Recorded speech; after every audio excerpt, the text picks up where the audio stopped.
Hi friends, గెండి చేప పులుసు రుచిగా ఎలా తయారు చేసుకోవాలో చూసేద్దాం. ముందుగా చింతపండు అయితే చేపలు సరిపోయేమని నానేసుకున్నాం. చేపలు అయితే 2 కేజీల చేపలకి ఈ చింతపండు సరిపోతుంది. ముందుగా చేపలు అయితే నిమ్మకాయ కల్లుప్పు వేసి నీట్గా ఇలా కడిగి పెట్టుకోవాలి. చేప ముక్కలకి కొద్దిగా ఉప్పు వేసుకొని, ఒక హాఫ్ స్పూన్ పసుపు వేసుకొని, 2 టేబుల్ స్పూన్లు కారం వేసుకొని బాగా చేప ముక్కలకి పట్టించి పక్కన పెట్టుకోవాలి. ఇప్పుడు మెంతులు కొంచెం దోరగా వేయించుకొని, తర్వాత ధనియాలు వేసుకొని, తర్వాత చెక్క మొగ్గ వేసుకొని, జీలకర్ర 1 టేబుల్ స్పూను, ఆవాలు ఈ మొత్తం దోరగా వేయించుకొని, ఆ తర్వాత చల్లారినాక మనం మిక్సీకి పట్టుకోవాలి. మెంతుల పొడిలా మెత్తగా వేసుకొని పక్కన పెట్టుకోవాలి. ఇప్పుడైతే కిందకి పొయ్యి మంట చేసి పొయ్యి మీద అయితే చేపల కూర చేద్దాం. కుండలో చేస్తున్నాను చేపల కూర, చాలా రుచిగా ఉంటుంది కుండలో వండితే. మా ఆయన అయితే పొయ్యి మీద చేయి బాగుంటుంది అన్నాడు, అందుకని కింద పొయ్యి పెట్టి వండుతున్నాను. ముందుగా ఆయిల్ వేసుకోవాలి. ఆయిల్ వేసుకున్న తర్వాత తిరగపాత గింజలు, ఆవాలు, జీలకర్ర అన్నీ కలిపి వేసుకోవాలి. తర్వాత 2 పచ్చిమిర్చి, ఒక ఎర్రగడ్డ కట్ చేసుకున్నది వేసుకొని బాగా దోరగా వేయించుకోవాలి. ఈ ఎర్రగడ్డలు పచ్చిమిరపకాయలు వేగిన తర్వాత ఒక టమాటా కట్ చేసి పెట్టుకొని వేసుకోవాలి.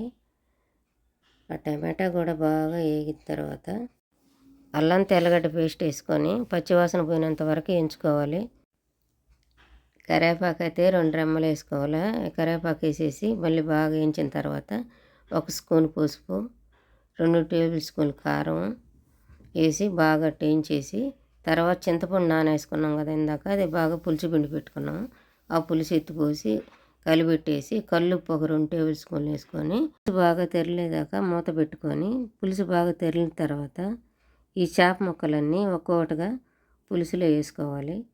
పులుసులో వేసేసి ఆ తర్వాత గంటి తీసుకొని చిన్నగా అట్టంతా పులుసులో కలిపెట్టి, మామిడికాయ ఒకటి కట్ చేసుకొని ముక్కలన్నీ పైన వేసేసి గంటి తనేసి మూత పెట్టేయాలి. 5 నిమిషాలు ఉడకనిచ్చి తర్వాత మూత తీసి, ఇప్పుడు గంటి పెట్టకుండా ఇట్లా అంతా ఊకిచ్చి మళ్ళీ పెట్టాలి పొయ్యి మీద. మళ్ళీ ఇంకా 5 నిమిషాలు ఉడకనిచ్చి అప్పుడు ఉప్పు చూడాలి సరిపోయిందా లేదని. మా ఆయనకైతే నేను ఉప్పు చూడమని చెప్తున్నాను.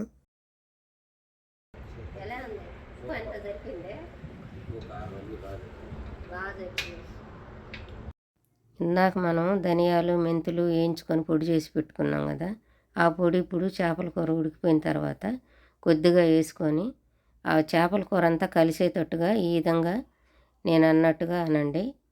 అంటే చేపల కూర అంతగా కలిసిపోద్ది. కలిసిపోయిన తర్వాత ఇప్పుడు కొత్తిమీర చల్లుకోవడమే. చేపల కూర అయితే రెడీ అయిపోయింది. మీరు కూడా ట్రై చేయండి. ఒకసారి మీకు ఎలా వచ్చిందో కామెంట్లో చెప్పండి. ఈ వీడియో కానీ నచ్చితే చిన్న లైక్ చేయండి. మన ఛానల్ని ఫాలో అవ్వండి.